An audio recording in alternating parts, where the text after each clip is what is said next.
Today I wanted to dig deeper into the idea or belief that our thoughts create our feelings.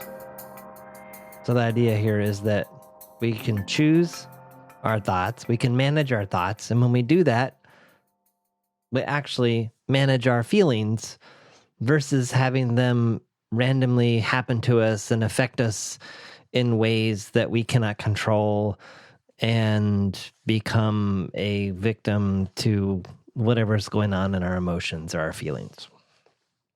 Now, when I first heard this idea a few years ago, I first heard about it, I think Brooke Castillo. She has a podcast called The Life Coach School.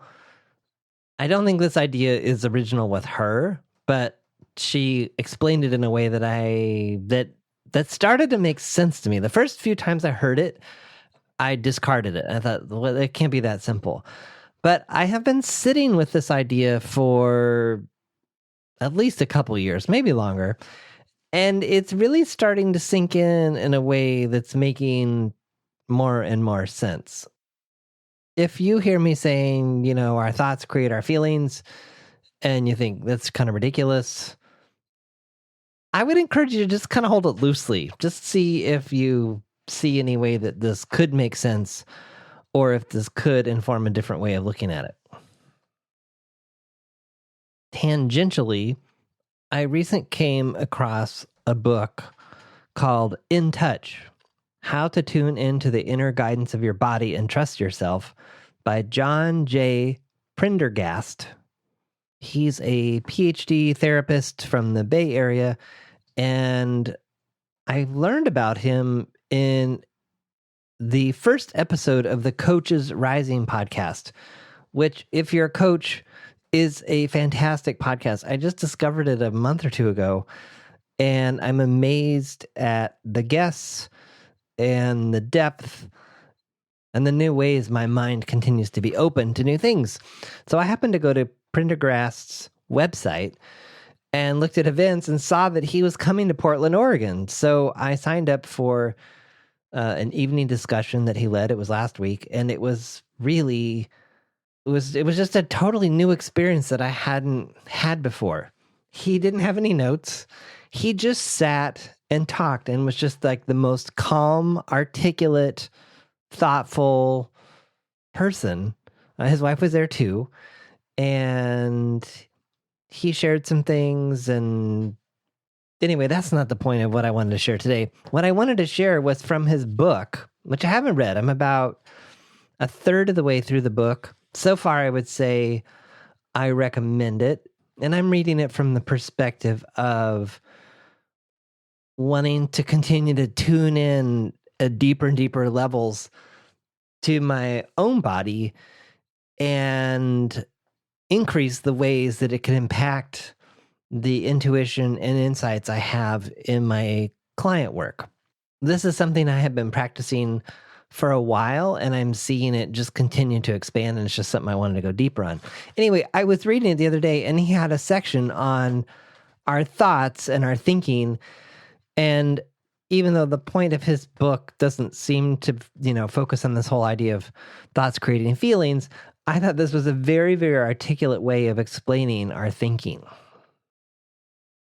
This is in a section where, so there's like these little 10, 15-minute experiments or exercises throughout the book. And this was, so he encourages you to just kind of sit quietly and just scan your body and to notice where your attention is seated. And a lot of times people's attention is seated in their heads. And so he's talking about how sometimes when he does a lot of thinking or studying, or if he's kind of anxiously ruminating or whatever, that he starts to feel sensation in his head.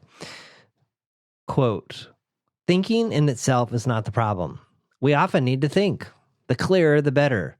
The problem arises when we believe our thoughts and identify with our thinking. We let our thoughts define and confine us, and by extension, everyone and everything else. When we believe our judgmental thoughts, we are in prison. When we confuse thinking with reality, we suffer. We then radiate our suffering out to others. While some thoughts are more accurate than others, none are ultimately true. They're symbolic representations of our experience. When we begin to realize that awareness is distinct from thought, attention becomes more spacious and free. As we learn to see our thoughts as thoughts instead of reality, attention naturally drops from the forehead into the heart area. This is usually a slow, gradual process of reorientation, although there can be many initial forays of attention into the heart along the way. It can take us a while to find our way and create a new path. Whenever attention shifts from the head to the heart becomes increasingly familiar and less foreign. In time, we sense it as our new home. The heart area is, above all, the center of deep feeling and sensitivity. When the heart area is illuminated, we have a vibrant sense of the wholeness of life. What thought divides, the heart unites. Our argument with reality ends when our attention is deeply seated in the heart. It's not that we become passively resigned. Instead, we first accept things as they are and then become available to respond creatively. On occasion, the response may be quite fierce and forceful, but it will not carry the residues of personal insult, shame, or self-righteous anger. When our attention rests in the heart, we feel our way to the solution with much greater grace and ease. I find in my coaching, my best coaching is when I'm actually listening from my heart. And it's not that I have the answers for the person that I'm talking to.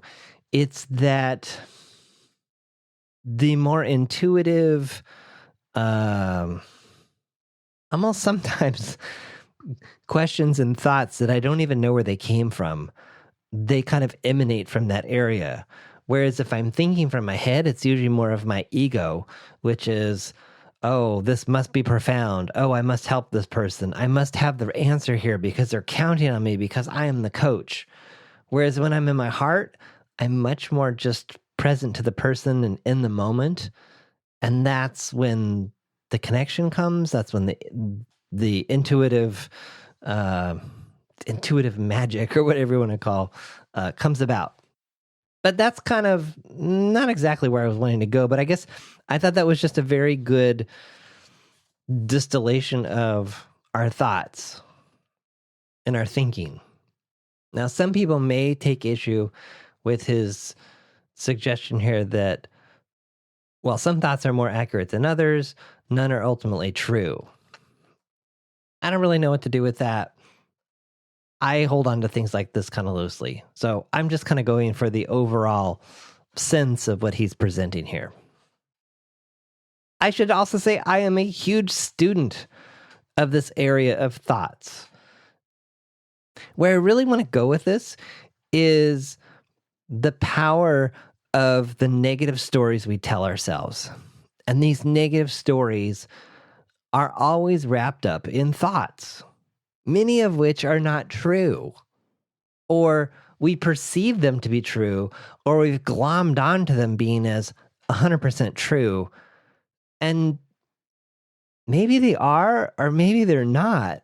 But what I'm coming to see is the better question is not, is it true or not? But is it really helping me? Is it really serving me? Is it helping me to think and act productively? Or is it just taking me into a black hole of hopelessness and negativity and stuckness and procrastination and suffering, essentially? Now, I gotta say, I am very much a student of this area. I can get locked onto some negative thoughts and how hard it's going to be and why things won't change, as well as the next person. But this is something that I've actively been working on, and it's something that is easily spotted and usually busted through working with a coach. So the pattern I see here is we look at a situation in our lives and we just decide that it's reality. So running my business is really, really hard. Or finding new clients is always difficult. Or finding clients is really difficult. And that becomes the story. that I tell myself over and over again. Oh, it's just really, really hard to find new clients. So, yeah. And this is where talking to other people and glomming onto their stories can just take you into a black hole, because you get together with other business owners or other coaches and, oh yeah, it's so hard to find clients. Yeah, finding clients, it's the hardest thing, isn't it? Oh, it is. Yeah, it's the hardest thing. And then this story kind of becomes a mantra. And then as we marinate in this thought of how hard and how complicated it is, and oh, it just never ends, it becomes a feeling. It becomes something that we feel into and that we just live. And then when it comes time to reaching out to a new potential client, or the thought of, I really need to increase revenue here, that would come through some clients, then all the feelings that are attached to that just slow us down or completely stop us. So dread, like I said, stuckness, hopelessness, procrastination, because it's like, I don't even know where to start. I don't want to start because this is so hard. This is so complicated. And I'll just keep reminding myself that it's so complicated and so hard, and then I don't start. We also do this with stories we tell ourselves about ourselves. Oh, I'm an introvert. Yeah, I can't spend too much time with people, or it's too draining. Or, yeah, I'm not a really good student. I was never really good in school. Or I'm not a really quick learner. Or I'm not very athletic. Or I'm not very good with technology. Or I'm horrible with new situations. And I see this in a lot of my client work because it's easier to see in other people than ourselves. I know I have these things. But what happens is we start to wear these things like a blanket, and they become our identity, and they become the reality of who we are, and it becomes a part of our story, and it becomes this mantra. And then it leads to feelings that don't really serve us. So here's a question I have about this. Are your starting assumptions, is the story, is the mantra that you're telling yourself, is it positive? Is it life-giving? Is it serving you? Now, that's kind of a coaching term. Is it serving you? But what I mean by is it serving you is it helping you, is reflecting on this thought or this story or this mantra, is it taking you, is it helping point you in the direction that you really want to go? If you have a goal of running a marathon, if you tell yourself all the time that you're not really an athlete, or you're not very athletic, or you're just not very good at running, is that really going to help you run a marathon? Like, there's no value that really provides. Notice I didn't ask with these assumptions, is it true? I don't think that... It might be true, it might not be true. It really doesn't matter.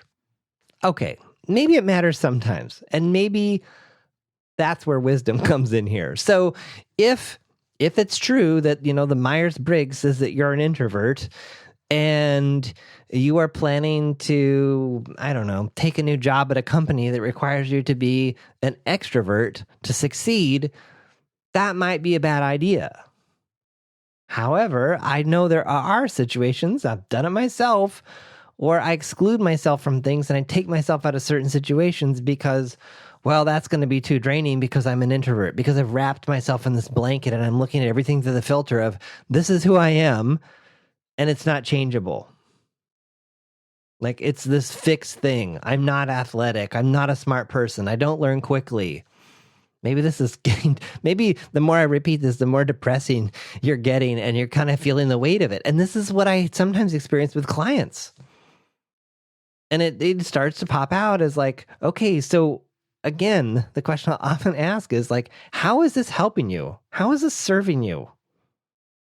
So again, I think the simplest way to cut through this is just to ask yourself, is this belief, this mantra, this story I'm telling myself, is it pointing me towards the outcome that I really want? And if it's not, an easy way, I say easy with air quotes because it's, maybe not as easy. It sounds easy, but maybe it's a little harder to implement, is to flip it around.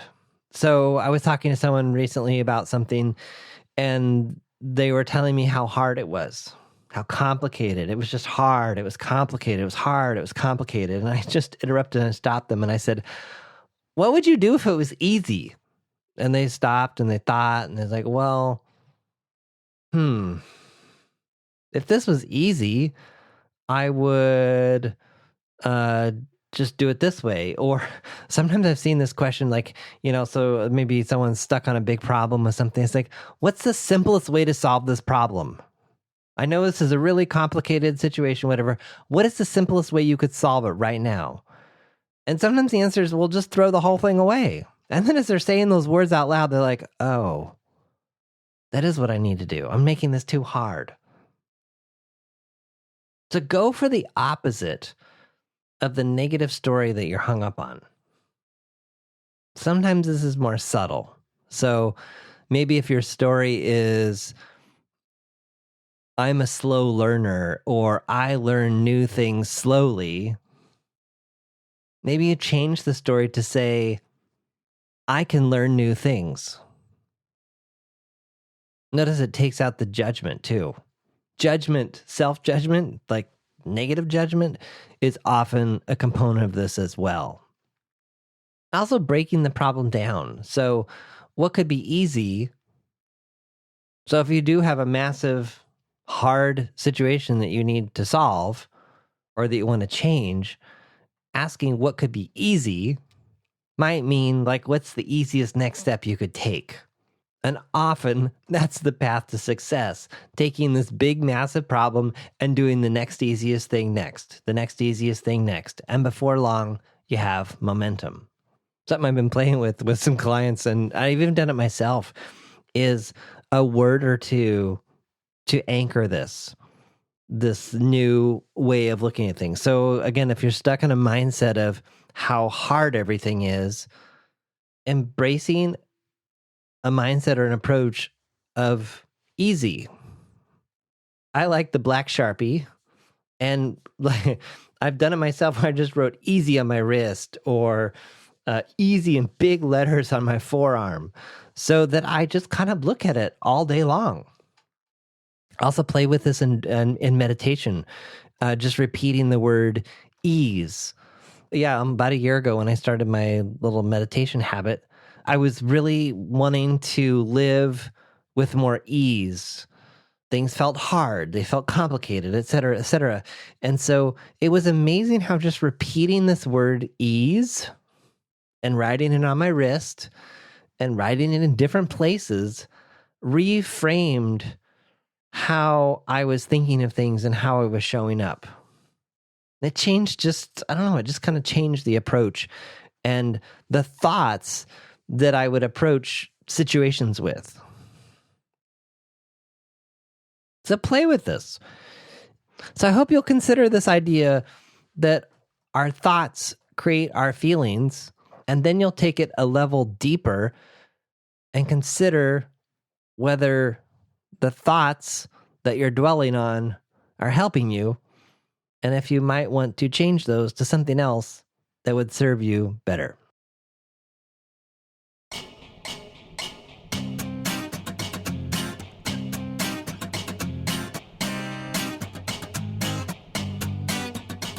Thanks for listening to The John Polster Show. Notes, links, and all that other good stuff for this episode are at johnpolster.com/podcast. Send your questions, ideas, or a simple hello to podcast@johnpolster.com. Want to stay up to date on new episodes and receive notifications of upcoming events? Register your email address at johnpolster.com/updates.